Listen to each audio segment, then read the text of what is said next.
So, October 31 ngayon, guys. Kagaling ko lang sa trabaho. Pero magpapahinga muna ako ngayon. Tingnan natin. Di ako pupunta ng trabaho ngayon. Dapat may trabaho akong extra. Kaya lang kasi, October 31 ngayon, baka may pumunta dito mga bata. Para may tao. Kasi asawa ko hindi siya masyadong kung sa ganyan pag may mga nangangatok na mga bata. So, bumili naman ako ng, ang tawag dito, ng candy para sa Halloween. Guys. So, naka-prepare naman ako. Yan. Halloween, pang candy. Ito gustong gusto ng anak ko eh. At saka ito. Yan. Natin kung pupunta sila mamaya. Magpapahinga muna ako, guys. Yan. Bukas na lang maglilinis dun sa isa kong extra trabaho. Ito guys, sa labas. So, ito ngayon ang labas, guys. Ito niya ba? Ayan. Snow na naman siya. So, tapos, ito naman yung Halloween style namin ngayon. Decoration. So, lahat niyan sa Wish at saka sa Nila or Aurafresh kaya ito nabili. Ito sa Wish to. Ayan. Tapos, ito sa Wish din. Yung simple lang, para hindi masyadong nakakatakot. Masyado. Tapos, ito sa Aurafresh. And then, ito naman is Aurafresh din yata to. Ayo, Aurafresh. Simple lang. So, October 31 ngayon. So, sinundo namin yung best friend ng anak ko. Yung kasing taas niya. Kuya niya yung kasama na yan. So, dito lang kami sa street namin. Mag-trip on treat. Ayan, kasi mga bata pa naman ito. Pagod na rin kami sa trabaho. Para hindi rin sila masyadong mapagod. Ayan, sila nagnanak-nak. Yeah. Sa amin. Kailan nagkaroon ng sumpong yung kuya niya. Yung kuya niya. Hindi tuloy nakasama. Yeah, for fun. First time ni baby mag-trick and treat. Very cute. Yeah.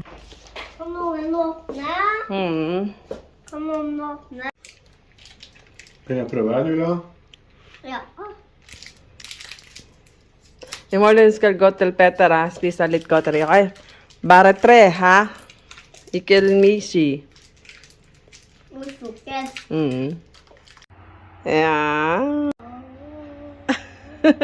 Vad gör du? Ja. Ida. Yay! Ilan godteri.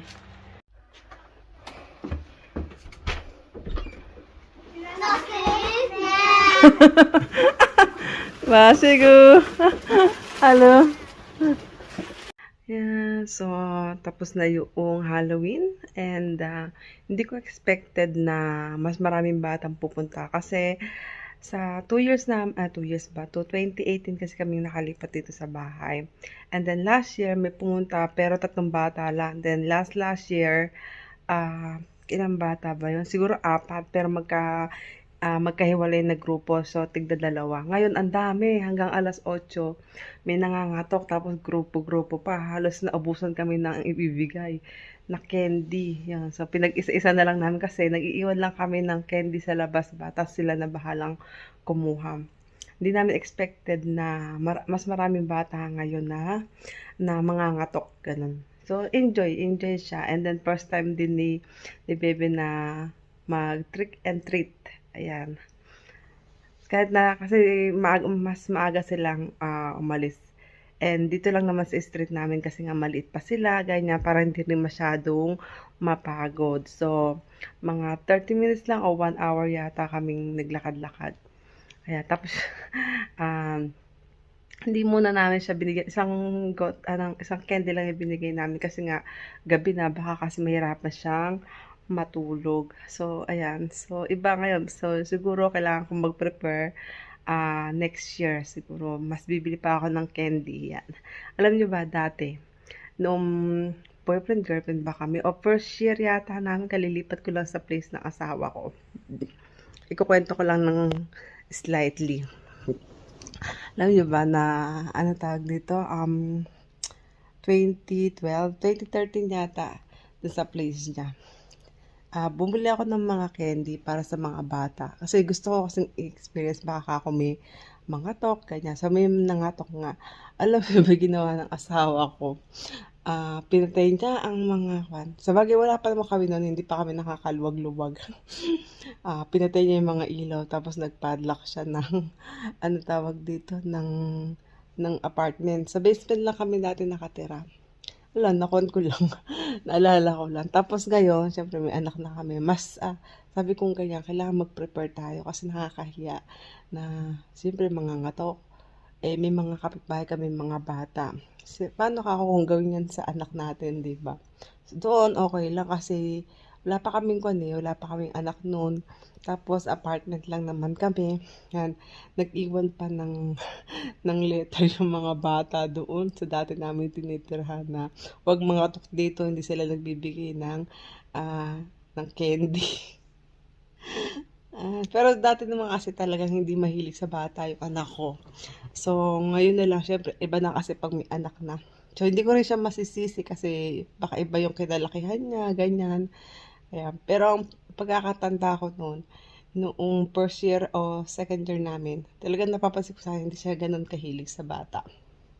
Depende na lang kung hindi niya mahindihan yung kaibigan niya. Ayan. So, nagkwento ko lang naman. Pero ngayon, okay na.